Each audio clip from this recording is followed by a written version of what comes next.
മഞ്ഞൾ വിരിഞ്ഞ പൂവിൻ്റെ പുതുപുത്തൻ വിശേഷങ്ങളിലേക്ക് എല്ലാവർക്കും സ്വാഗതം. അങ്ങനെ ഹരി വന്ന് ഓട്ടോ ഓടിച്ച ക്യാഷ് കൊണ്ടുവന്ന് കൊടുക്കുമ്പോൾ രാഗിണി പറയുന്നുണ്ട്, ഇനി ഇങ്ങനെ എല്ലാ ദിവസവും എനിക്ക് നീ ക്യാഷ് തരേണ്ടി വരില്ല, മാസാമാസം അക്കൗണ്ടിൽ ഇട്ട് തന്നാൽ മതിയാകും എന്നൊക്കെ പറയുമ്പോൾ അതെന്താണെന്ന് ചോദിക്കുന്നുണ്ട് കേട്ടോ ഹരി. നിനക്ക് ജോലി കിട്ടിയെന്ന് രാഗിണി പറയുന്നതും ജോലിയോ എവിടെ, കലക്ട്രേറ്റിലോ ചോദിക്കുന്ന ഹരിയോട്. കലക്ട്രേറ്റിലേക്ക് പോകാൻ പോകുന്നത് അവളല്ലേ, +2 തോറ്റവനെ എന്തായാലും അങ്ങോട്ട് അടുപ്പിക്കില്ല എന്ന് പറയുന്നുണ്ട് രാഗിണി. അപ്പോൾ ഇത് കേട്ടുകൊണ്ട് വരുന്ന മഹേഷ് പറയുന്നുണ്ട്, മല്ലികാമയുടെ എസ്റ്റേറ്റിലാണ് നിനക്ക് പണി, നല്ല പോസ്റ്റാ, ശമ്പളവും തരക്കേടില്ല, ജോലി തന്നാൽ നീ പോവോന്ന് മല്ലികാമ ചോദിച്ചു. പോവെന്ന് ഞാൻ പറഞ്ഞു. പറ്റില്ല എന്ന് നീ പറയരുത് എന്നൊക്കെ മഹേഷ് പറയുന്നതും രാഗിണി പറയുന്നുണ്ട്, പറ്റില്ല എന്ന് അവൻ പറയില്ല, രക്ഷപ്പെടാൻ കിട്ടുന്ന ഒരു അവസരം ഇതെന്ന് പറയുന്നുണ്ട് രാഗിണി.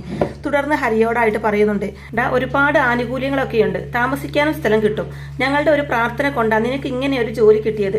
മകൻ എന്ത് ചെയ്യുന്നു എന്ന് ആരെങ്കിലും ചോദിച്ചാൽ എനിക്ക് അഭിമാനത്തോടെ പറയാലോ, എസ്റ്റേറ്റിലെ പണിക്കാരനാണെന്ന് രാഗിണി പറയുന്നത് കേട്ട്, അതെന്താ ഓട്ടം ഓടിക്കൽ അത്ര മോശം പരിപാടിയാണോ എന്ന് ചോദിക്കുമ്പോൾ, അതുകൊണ്ടല്ല, നാളെ ഒരിക്കലും നിനക്കൊരു കല്യാണാലോചന വന്നു എന്ന് വിചാരിക്കും, ഓട്ടോക്കാരനാണെന്ന് പറയുന്നത് പോലെയാണോ എസ്റ്റേറ്റിലെ പണി എന്നൊക്കെ രാഗിണി പറയുമ്പോൾ മഹേഷ് പറയുന്നുണ്ട്, അതൊക്കെ ഭാവിയിലെ കാര്യങ്ങളല്ലേ, അത് ഓർത്തിട്ടല്ല നീ ജോലിക്ക് പോകണമെന്ന് ഞാൻ പറയുന്നത്, പഴയതുപോലെയൊന്നുമല്ല, മല്ലികാമ വിചാരിച്ചാൽ പോലും ഇനി ഒരാളെ അവിടെ ജോലിക്ക് എടുക്കാൻ പറ്റിയെന്ന് വരില്ല, സൊസൈറ്റി ഭരണാണെന്നൊക്കെ മഹേഷ് പറയുമ്പോൾ ഒന്നും മിണ്ടാതെ നിൽക്കാൻ ഹരി.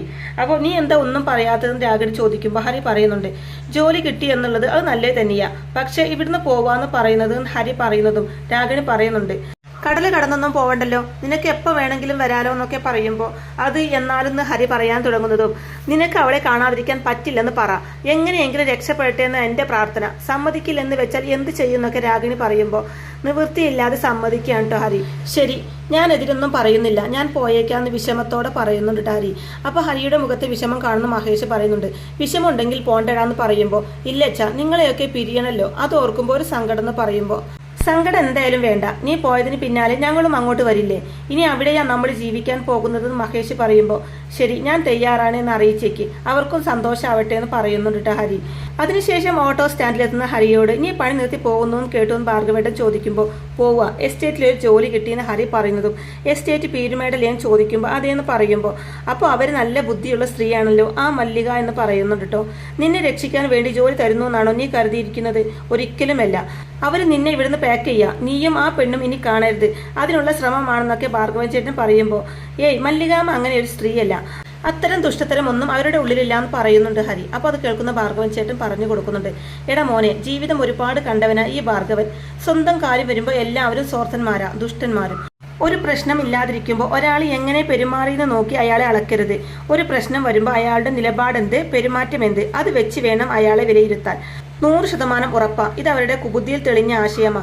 നീ പോയാൽ പിന്നെ അവരുടെ മകൾ സേഫ് ആയില്ലേ എന്നൊക്കെ പറയുമ്പോൾ, അതെന്തായാലും ഒക്കെ ആയിക്കോട്ടെ ഭാർഗവൻ ചേട്ടാ, എനിക്കിപ്പോൾ ചിത്തുവിനോട് ഒന്നുമില്ല, പിന്നെ എന്തിനാ ഞാനിവിടെ നിൽക്കുന്നത്, തന്നെയുമല്ല അമ്മയടക്കം എല്ലാവരും വലിയ സന്തോഷത്തിലാണ് എനിക്ക് ജോലി കിട്ടിയതിൽ. ഞാൻ പോകുന്നതാ എല്ലാവരുടെയും ആഗ്രഹം, എന്നെ സ്നേഹിക്കുന്നവരെ സങ്കടപ്പെടുത്താൻ എനിക്ക് കഴിയില്ല ഭാർഗവൻ ചേട്ടാ എന്നൊക്കെ പറയുന്നുണ്ട് ഹരി. അത് നിന്റെ നല്ല മനസ്സ്, പക്ഷെ നീ പോയാൽ പിന്നെ അവൾക്ക് നിന്നെ കാണാൻ പോലും പറ്റില്ല എന്ന് ഭാർഗവൻ ചേട്ടൻ പറയുമ്പോൾ, ആര് പറഞ്ഞു കാണാൻ പറ്റില്ലെന്ന്, എൻ്റെ മനസ്സിലുണ്ടല്ലോ അവള്, ദാ ഇവിടെ ഹരി തൻ്റെ നെഞ്ചത്ത് കൈവച്ച് പറയുന്നുണ്ട് കേട്ടോ. അതുപോലെ, അങ്ങനെ കണ്ടാൽ പോരെ, മതി, അതിൽ കൂടുതൽ പാടില്ല, എനിക്കതിനുള്ള യോഗമില്ല, അർഹതയും ഇല്ല എന്നൊക്കെ പറഞ്ഞ് വിഷമിക്കുമ്പോൾ ഹരിയെ സമാധാനിപ്പിക്കുന്നുണ്ട് ഭാർഗവൻ ചേട്ടൻ.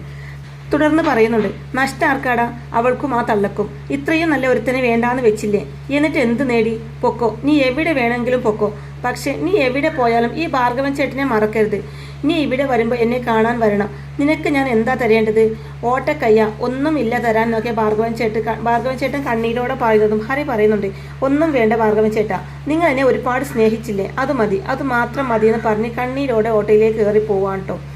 പോകുന്നതിന് മുമ്പ് ഹരിയെ എല്ലാവർക്കും മറക്കാൻ പറ്റും, ഹരി ആരെയും മറക്കില്ല, എനിക്കതിന് കഴിയില്ല എന്ന് കൂടി പറഞ്ഞിട്ടാണ് കേട്ടോ ഹരി അവിടെ നിന്നും പോകുന്നത്. പിന്നീട് കാണിക്കുന്നത് മല്ലികാമ ശ്രീജയോടായിട്ട് പറയുന്നുണ്ട്, അങ്ങനെ ആ പദ്ധതി വിജയിച്ചു ശ്രീജ, ഹരി പോകാം എന്ന് സമ്മതിച്ചു, നാളെ തന്നെ നാട് വിടുന്നൊക്കെ പറയുന്നുണ്ട് കേട്ടോ. അപ്പോൾ അതേസമയം ഇതും കേട്ടുകൊണ്ടാണ് കേട്ടോ നമ്മുടെ നിരഞ്ജന മുകളിൽ നിന്നും താഴേക്ക് ഇറങ്ങി വരുന്നത്. നിരഞ്ജന അവർ പറയുന്നതൊക്കെ അവിടെ നിന്നും കേൾക്കുന്നുണ്ട് കേട്ടോ. അപ്പോൾ ശ്രീജ പറയുന്നുണ്ട്, പാവം ഹരി, അവനെ അറിയുന്നില്ലല്ലോ, അവനെ ഇവിടുന്ന് തന്ത്രപരമായിട്ട് മാറ്റിയാണെന്ന് ശ്രീജ പറയുന്നതും, മാറ്റാതെ എന്ത് ചെയ്യും, എനിക്ക് സ്വസ്ഥത കിട്ടണം എന്നുണ്ടെങ്കിൽ അവൻ ഇവിടുന്ന് പോവണം, തെറ്റി എൻ്റെ ഭാഗത്തല്ല എന്നറിയാലോ, അവനാണ് തെറ്റുകാരൻ, നിൽക്കേണ്ട അടുത്ത് ഹരി നിന്നില്ല എന്ന് പറയുന്നുണ്ട് മല്ലികാമ. അപ്പോൾ ചിത്തിര സമ്മതിക്കോ എന്ന് ശ്രീജ ചോദിക്കുന്നതും അവളുടെ സമ്മതം ആർക്ക് വേണം?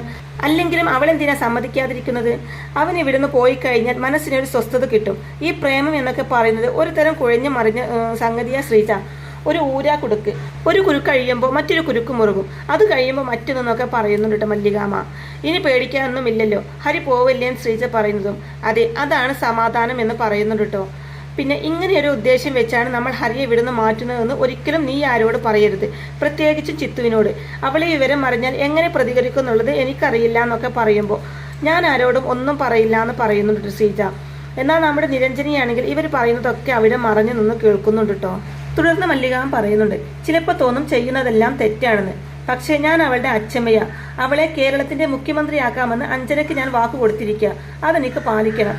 ഇപ്പോൾ ഒരിത്തിരി വിഷമൊക്കെ സഹിക്കേണ്ടി വരുമായിരിക്കും, എന്നാലും അവൾക്ക് നല്ലൊരു ഭാവി ഉണ്ടാകുമ്പോൾ ഇതെല്ലാം മറക്കാൻ പറ്റും അല്ലേ എന്ന് ചോദിക്കുമ്പോൾ അതേ എന്നുള്ള രീതിയിൽ തലയാടുന്നുണ്ട് ശ്രീജ. തുടർന്ന് മല്ലികാമ്മ പറയുന്നുണ്ട്, കുട്ടിക്കാലത്ത് നമ്മളെല്ലാം മഴ നനയുമ്പോൾ നമ്മൾ അച്ഛനമ്മമാർ നമ്മളെ വഴക്ക് പറയും. അപ്പോൾ നമ്മൾ അച്ഛനമ്മമാരെ കുറിച്ച് ഓർക്കുന്നത് എന്താ? ദുഷ്ടന്മാര്, മനസാക്ഷി ഇല്ലാത്തവന്മാര്. എന്നാൽ മറിച്ച് നമ്മൾ അച്ഛനമ്മമാരുടെ സ്ഥാനത്തെത്തുമ്പോൾ നമ്മൾ നമ്മുടെ മക്കളോടും മഴയത്ത് കളിക്കേണ്ടെന്ന് പറയും. പ്രായമാകുമ്പോൾ വീക്ഷണം മാറും, നിലപാടുകൾ മാറും, അതാണ് ജീവിതം, ശരിയല്ലേ എന്ന് ചോദിക്കുമ്പോൾ അതേന്ന് പറയുന്നുണ്ട് ശ്രീജ.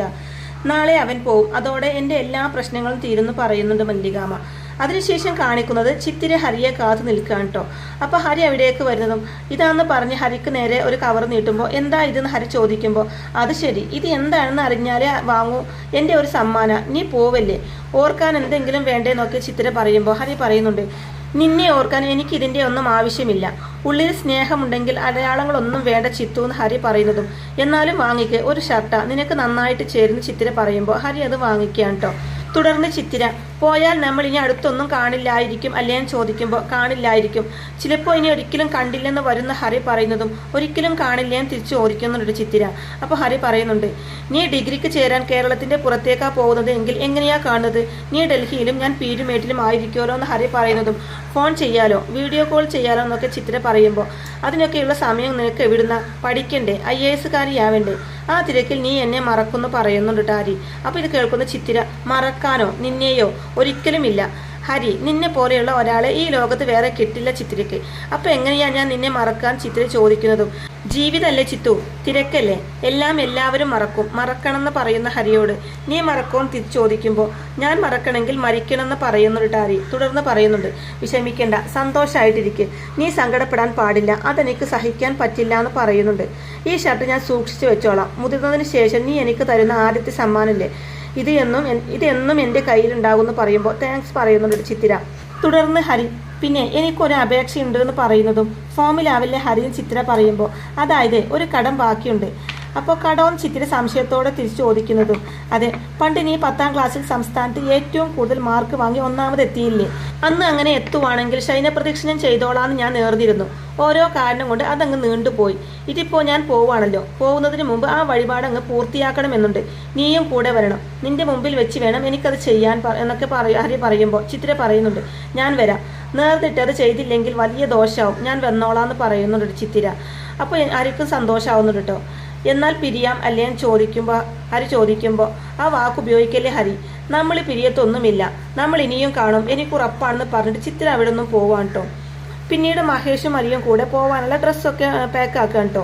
അപ്പോൾ രാഗിണി ഒരു ചെറിയ കുപ്പി അച്ചാറുമായി വന്നിട്ട് ദാ ഇതും കൂടെ വെച്ചോ, നിനക്ക് ഇഷ്ടപ്പെട്ട വെളുത്തുള്ളി അച്ചാറാന്ന് പറയുന്നതും പിന്നെ ഇതൊന്നും അവിടെ കിട്ടില്ലല്ലോ എന്ന് മഹേഷ് ചോദിക്കുന്നതും കടയിൽ കിട്ടുന്ന സാധനം പോലെയാണോ ഞാൻ ഉണ്ടാക്കി കൊടുക്കുന്നത് രാഗിണി തിരിച്ചു ചോദിക്കുന്നതും എൻ്റെ രാഗിണി മുഖസ്തുതി പറയാണെന്ന് വിചാരിക്കരുത്, നിന്റെ ഭക്ഷണം അത്ര പോരാന്നല്ല, സാമാനം തിരക്കേടില്ലാത്ത രീതിയിൽ മോശമാവുന്നുമുണ്ട്, അതിൽ നിന്ന് എൻ്റെ മോൻ ഒരു വിധത്തിൽ രക്ഷപ്പെട്ടു പോവാണിപ്പോൾ. ആ നേരത്തെ ഈ അച്ചാറിൻ്റെ രൂപത്തിൽ എന്തിനാ നീ അവനെ ശല്യം ചെയ്യുന്നതെന്ന് ഒരു തമാശയോടെ ചോദിക്കുമ്പോൾ ഉള്ളപ്പോൾ ഉള്ളതിൻ്റെ വില മനസ്സിലാവില്ല, ഞാൻ ഇല്ലാതായി നോക്കട്ടെ, അപ്പോൾ മനസ്സിലാവും ഞാൻ എന്തായിരുന്നു എന്ന് ഒരു കുശുമ്പോടെ രാഗിണി പറയുന്നതും അപ്പോഴേക്കും പിണങ്ങിയോന്ന് ചോദിക്കുന്നുണ്ട് മഹേഷ്. അവിടെ തണുപ്പ് കാണായിരിക്കും അല്ലേ അച്ഛാന്ന് ഹരി ചോദിക്കുമ്പോൾ ആ കാണും, ഷർട്ട് എടുത്തോന്ന് മഹേഷ് പറയുന്നതും ചിത്തിര എനിക്കൊരു ഷർട്ട് വാങ്ങി തന്നു എന്ന് പറയുമ്പോൾ എന്തിനെന്ന് രാഗിണി ചോദിക്കുന്നതും പോവല്ലേ ഒരു സമ്മാനം എന്ന് പറയുന്നുണ്ട് കേട്ടോ ഹരി. ഇതുവരെ തന്ന സമ്മാനമൊന്നും പോലെന്ന് ചോദിക്കുന്ന രാഗിണിയോട് അവൾ എന്ത് ചെയ്തു എന്ന് ഹരി ചോദിക്കുമ്പോൾ ഇനിയിപ്പോൾ അതും ഇതും പറയണ്ട, സന്തോഷത്തോടെ പോവാൻ നോക്ക്, ഒന്നാലോചിച്ചാൽ ആ കുട്ടി കാരണം ഇവൻ ഇങ്ങനെയൊരു നന്മയുണ്ടായത്. ഇവർക്കിടയിൽ ഇങ്ങനെ ചില കൊള്ളികൾ ഉണ്ടായിരുന്നില്ലെങ്കിൽ ഇങ്ങനെ ഒരു ജോലി കിട്ടുമെന്ന് രാഗിണി ചോദിക്കുമ്പോൾ കിട്ടും. ഇവൻ 21 വയസ്സ് അവൻ കാത്തിരിക്കായിരുന്നില്ലേ? നമ്മളെ സഹായിച്ചില്ലെങ്കിൽ പിന്നെ ആരെയടി ചേച്ചി സഹായിക്കുന്നത്? പഴയ കാലമൊക്കെ നിനക്ക് ഓർമ്മയുണ്ടല്ലോ എന്ന് ചോദിക്കുമ്പോൾ എൻ്റെ പൊന്നോ അതൊന്നും ഓർമ്മിപ്പിക്കല്ലേ, വെട്ടും കുത്തും പോലീസും ജയിലെന്ന് പറയുന്നുണ്ട് രാഗിണി. ശേഷം പറയുന്നുണ്ട്, ചെന്ന ഉടനെ വിളിക്കണം കേട്ടോടാ, താമസിക്കാൻ സ്പെഷ്യൽ ക്വാർട്ടേഴ്സ് ഏർപ്പാടാക്കിയിട്ടുണ്ടെന്ന് അറിയാൻ കഴിഞ്ഞത്. അങ്ങനെയാണെങ്കിൽ ഉടനെ ഞങ്ങളും അങ്ങോട്ടേക്ക് വരും. അങ്ങനെയാണെങ്കിൽ ഞങ്ങൾക്കും കൂടെ എന്തെങ്കിലും പണി ഒപ്പിക്കാമായിരുന്നു. ആയാസമുള്ളതൊന്നും വേണ്ട, ഒരു വരുമാന മാർഗമാവോലോ എന്നൊക്കെ ഇങ്ങനെ രാഗിണി പറയുമ്പോൾ ആദ്യം ഇവരൊന്ന് പോട്ടെ, പിന്നെയല്ലേ നമ്മളെന്ന് പറയുന്നുണ്ട് മഹേഷ്. തുടർന്ന് എപ്പോഴാ ഇറക്കം എന്ന് രാഗിണി ചോദിക്കുന്നതും രാവിലെ അമ്പലത്തിലേക്കൊന്ന് പോകണം, അത് കഴിഞ്ഞ് വന്നാൽ ഉടനെ പോകുമെന്ന് പറയുമ്പോൾ എന്നാൽ കിടന്നോ, നേരം ഒരുപാടായി എന്ന് പറഞ്ഞിട്ട് രാഗിണിയും മഹേഷും അവിടുന്ന് പോവുകയാണ് കേട്ടോ. അതിനുശേഷം പിറ്റേന്ന് രാവിലെ ഹരിയും ചിത്രയും നിരഞ്ജനയും കൂടിയിട്ട് അമ്പലത്തിലെത്തുകയാണ് കേട്ടോ. ആദ്യം തൊഴി, എന്നിട്ട് വേണം പ്രദക്ഷിണം ചെയ്യാൻ ചിത്ര പറയുന്നത് കേട്ട് പ്രാർത്ഥിക്കുകയാണ് കേട്ടോ 3 പേരും കൂടെ. അങ്ങനെ പ്രാർത്ഥന കഴിഞ്ഞതിന് ശേഷം ക്ഷൈന പ്രദക്ഷിണം ചെയ്യാൻ കേട്ടോ. നിരഞ്ജനയും ചിത്രയും ഹരിയുടെ കൂടെ തന്നെയുണ്ട്. അങ്ങനെ അത് കഴിഞ്ഞതിന് ശേഷം ഹരി പറയുന്നുണ്ട്, അങ്ങനെ ആ കടം തീർന്നു, ഇനി എനിക്ക് സ്വസ്ഥമായിട്ട് പോവാന്ന് പറയുമ്പോൾ പോയാൽ ഇനി എന്നാ തിരിച്ചു വരുന്നതെന്ന് ചിത്ര ചോദിക്കുമ്പോൾ തിരിച്ചു വരുമെന്നറിയില്ല, അമ്മയും അച്ഛനും അങ്ങോട്ട് വരാൻ നിൽക്കുക, അവരങ്ങോട്ട് വന്നാൽ പിന്നെ ഇവിടെ ആരുമില്ലല്ലോ എന്ന് ഹരി പറയുന്നതും ഞാനില്ലേ, നിനക്ക് എന്നെ കാണണമെന്ന് തോന്നില്ലേ, അപ്പം എന്ത് ചെയ്യും ചിത്ര ചോദിക്കുമ്പോൾ അറിയില്ല എന്ന് പറയുന്നുണ്ട് ഹരി. തൽക്കാലം വീട്ടുകാരോട് വരണ്ടാന്ന് പറ ഹരി, വേണമെങ്കിൽ ഞാൻ പറയാം ഓട്ടോ മാമനോടും ചിത്തിര പറയുമ്പോൾ. അപ്പോൾ അത് കേൾക്കുന്ന നിരഞ്ജന പറയുന്നുണ്ട്, അതെങ്ങനെ ശരിയാവും, അവർക്ക് അവരുടെ മകൻ്റെ ഒപ്പം ജീവിക്കണമെന്ന് ആഗ്രഹം ഉണ്ടാകില്ലേ എന്ന് ചോദിക്കുന്നുണ്ട് കേട്ടോ. അപ്പോൾ ചിത്തിര പറയുന്നുണ്ട്, വേറൊന്നുമല്ല, +2 കഴിഞ്ഞാൽ ഡിഗ്രിക്ക് എവിടെയാ ചേരുന്നതെന്ന് അറിയില്ല, പുറത്ത് വല്ലയിടത്തുമാണെങ്കിൽ 4 വർഷം ഡിഗ്രി, അതിനിടയ്ക്ക് നമുക്ക് കാണാൻ പറ്റുമോ തോന്നുന്നില്ല ചിത്തിര പറയുമ്പോൾ ഹരി പറയുന്നുണ്ട്, ശരിക്കും പറഞ്ഞാൽ നമ്മൾ പിരിയാണ്, ഇനിയൊരു കാണലുണ്ടാവില്ല, ഇതാണ് അവസാനത്തെ കാഴ്ച, അതൊരു അമ്പലനടയിൽ വെച്ചായി നന്നായി നോക്കി ഹരി പറയുമ്പോൾ ചിത്തിര വിഷമത്തോടെ പറയുന്നുണ്ട്, നിന്നെ പിരിയാൻ മനസ്സുണ്ടായിട്ടില്ല ഹരി, നിനക്കൊരു നല്ല ജീവിതം ഉണ്ടാവണമെന്ന് മറ്റെല്ലാവരെയും പോലെ ഞാനും ആഗ്രഹിക്കുന്നുണ്ട്, അതിനുള്ള വഴിയാ ഈ ജോലി എന്ന് പറയുമ്പോൾ നിരഞ്ജന പറയുന്നുണ്ട്, അതെ ഇനി സംസാരിച്ച് നിന്നാൽ വൈകും, ഹരിക്ക് പോവാനുള്ളതാണ് നിരഞ്ജന പറയുന്നതും. ഫ്ലൈറ്റ് ഒന്നുമല്ലല്ലോ പോകുന്നത്, ഇത്തിരി വൈകിയാലും ഇപ്പോൾ കുഴപ്പമൊന്നുമില്ല, എനിക്ക് ഓർമ്മ വെച്ച കാലം മുതൽ ഹരി എൻ്റെ കൂടെയുണ്ട്, ആ കൂട്ടാ ഇപ്പോൾ പിരിയുന്നത്, എനിക്ക് വിഷമം ഉണ്ടാവും, നിനക്കില്ലേ വിഷമം ഇല്ലേന്ന് ഹരിയോടായിട്ട് ചോദിക്കുമ്പോൾ അതൊന്നും പറഞ്ഞാൽ ഇവൾക്ക് മനസ്സിലാവില്ല എന്ന് പറയുന്നുണ്ട് ചിത്തു. അപ്പോൾ അത് കേൾക്കുന്ന നിരഞ്ജന പറയുന്നുണ്ട്, ശരി എന്നാൽ എത്ര സമയം വേണമെങ്കിലും എടുത്തോ, ഞാൻ അവിടെ ചെന്നിരിക്കാം, പിരിയൽ കഴിയുമ്പോൾ വന്ന് വിളിച്ചാൽ മതി എന്ന് പറഞ്ഞ് നിരഞ്ജന പോകുന്നതും അതൊന്നും വേണ്ട, യാത്ര പറച്ചിലൊക്കെ കഴിഞ്ഞു, എന്നാൽ ശരി ഹരി, ഭൂമി ഉരുണ്ടതല്ലേ, എവിടെയെങ്കിലും വെച്ച് കാണാമെന്ന് പറഞ്ഞ് തിരിച്ച് 2 അടി നടക്കുന്നതും തിരിച്ച് ഹരിയുടെ അടുത്തേക്ക് തന്നെ വന്നിട്ട് പറയുന്നുണ്ട്, ഞാൻ എന്നും ഓർക്കും നിന്നെ, മിസ് യു ഹരി എന്നും പറഞ്ഞ് വളരെയധികം വിഷമത്തോടു കൂടിയാണ് ചിത്തിര പോകുന്നത്. ഹരിയാണെങ്കിൽ തന്നെ ചിത്തിര പോകുന്നതും വളരെയധികം വിഷമത്തോടെ നോക്കി നിൽക്കുന്നുണ്ട് കേട്ടോ.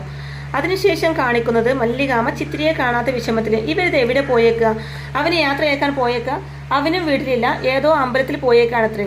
ഏത് അമ്പലത്തിൽ പോയേക്കുന്നു, ചുമ്മാ നുണ, രണ്ടും കൂടെ യാത്ര പറഞ്ഞ് പിരിയാൻ പോയേക്കുക, ഇല്ലെങ്കിൽ എന്തിനാണ് ചിത്തു ഈ സമയത്ത് അവനെ കാണാൻ പോകുന്നത്, ഇതിൻ്റെയൊക്കെ വല്ല ആവശ്യവും ഉണ്ടായിരുന്നോ എന്ന് പറയുമ്പോൾ അതിന് അവനെ കാണാൻ പോയതാണോ നമുക്കുറപ്പില്ലല്ലോ ചേച്ചിയും ശ്രീജ മറുപടി പറയുന്നതും, നിനക്കുറപ്പില്ല പക്ഷേ എനിക്കുറപ്പുണ്ട്, ട്യൂഷൻ ക്ലാസ്സിലില്ല, ഫ്രണ്ട്സിൻ്റെ വീട്ടിലുമില്ല, ഇത് അവനെ കാണാൻ വേണ്ടി തന്നെ പോയതാ ഇവള് എന്ന് പറയുന്ന മല്ലികാമയെയും കാണിച്ചിട്ടാണ് കേട്ടോ ഇന്നത്തെ ഈ ഒരു എപ്പിസോഡ് അവസാനിക്കുന്നത്. അങ്ങനെ മഞ്ഞിൽ വിരിഞ്ഞ പൂവിൻ്റെ വളരെ ത്രില്ലിംഗ് ആയിട്ടുള്ള നല്ല അടിപൊളി എപ്പിസോഡുകളൊക്കെയാണ് കേട്ടോ ഇനി വരാനിരിക്കുന്നത്.